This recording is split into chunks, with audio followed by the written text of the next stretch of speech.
Hey, this is Rocket Brain Surgeon. Today we're looking at the F7F. This is a Tier 7 US heavy fighter, characterized by very soft defense, solid speed, and some pretty surprising guns.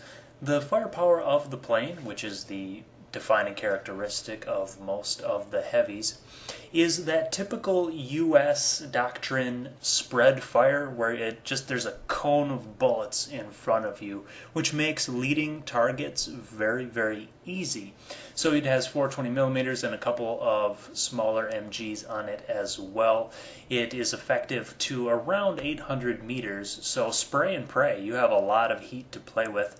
When you compare it to something like the 109Z, yeah, the 109Z has more damaging firepower, it has higher alpha, but they're slow velocity guns and their low rate of fire, which makes leading targets incredibly difficult. So on the 109Z, you can have just a lot of passes on a target where you come up completely empty. Or on the 109Z, you can have some passes on the target where you just completely annihilate them. So the games are very up and down.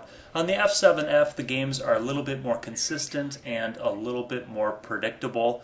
You can deal a little bit of damage on a pass instead of all or nothing.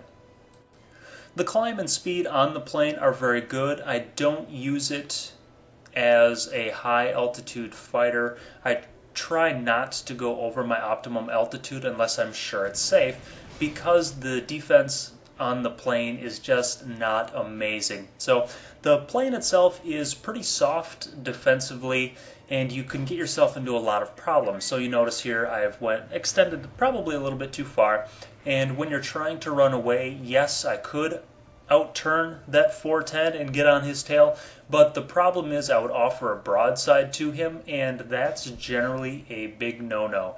If you offer your broadside to an enemy, you're going to be killed in one pass. That's just a reality of the plane. So I did duck down there, but I did it strategically. I let him burn his guns a little bit hot. And so when I knew his guns were heated up, I just kind of juked around a bit and made a duck for it. While the plane has very good frontal firepower, it's not quite as overpowering as the German heavies, so you'll notice that I'm declining several head-on engagements. Here I screw up and an ME-410 catches my broadside and I nearly pay the price for it. He took me down really good though. Defensively speaking, the plane is very difficult. Your only option is basically to fly straight, juke a little bit, and hope that teammates pull the enemies off of you.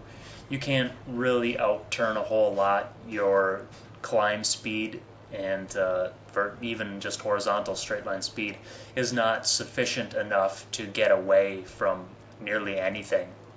But if the enemy doesn't have an angle on you, you can string them out for quite a while because the speed is not enough to disengage completely, but it's good enough to pull them towards teammates while taking relatively little damage in return.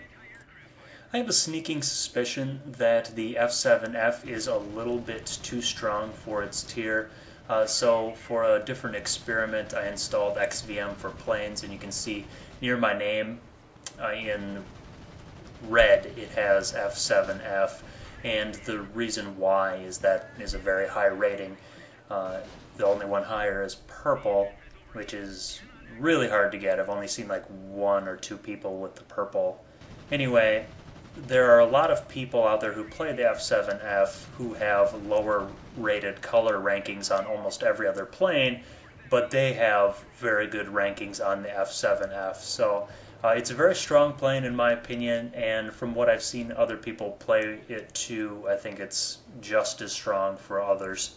One last note about this game is you saw how the enemy just huddled over their anti-aircraft fire, and we engaged them over their anti-aircraft fire and won. It's because AA just does not do enough, so don't cower over your own AA guns. It doesn't do anything. Go out there and win the game.